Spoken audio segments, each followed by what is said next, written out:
एक गांव में कुछ शरारती बच्चे रहते थे। उनके घर वाले उनकी शरारतों से परेशान थे। एक दिन उन्हें पता चला कि गांव में एक तांत्रिक आए हुए हैं, जिनके पास जाते ही बच्चे ठीक हो जाते हैं। उन अभिभावकों ने उन बच्चों से कहा, चलो तुम लोग भी चलो।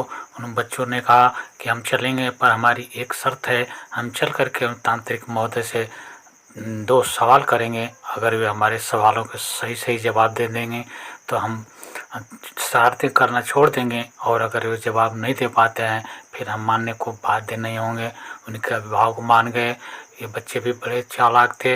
रास्ते में चलते हुए उन्होंने चिड़िया के एक छोटे से बच्चे को पकड़ लिया और आपस में तय किया कि चलते ही हम उस तांत्रिक महोदय से पहला सवाल करेंगे कि बताइए हमारी मुट्ठी में क्या है। अगर उन्होंने बता दिया कि हमारे मुट्ठी में चिड़िया का बच्चा है तो हम दूसरा सवाल करेंगे कि बताइए यह बच्चा ज़िंदा है या मुर्दा है। अगर वे कहेंगे ज़िंदा है तो हम मुट्ठी को दबा देंगे, वह चिड़िया का बच्चा मर जाएगा। और अगर कहेंगे मुर्दा है तो हम अपनी हथेली खोल देंगे और वह चिड़िया का बच्चा फुर से उड़ जाएगा।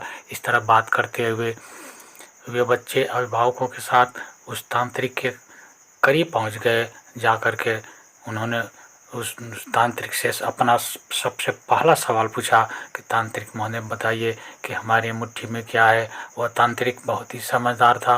उसने कहा कि तुम्हारी मुट्ठी में चिड़िया का बच्चा है। उन्होंने दूसरा सवाल किया कि बताइए यह बच्चा जिंदा है या मुर्दा है। वो तांत्रिक ने कहा यह तुम्हारे ऊपर निर्भर करता है कि यह बच्चा जिंदा है या मुर्दा है। अगर तुम चाहोगे तो जिंदा है, और अगर तुम चाहोगे तो मुर्दा है।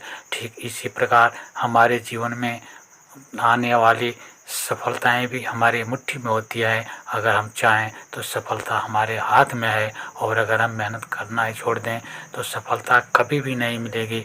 बच्चों, हमें इस कहानी से ये शिक्षा मिलती है कि हमें लगातार प्रयास करते रहना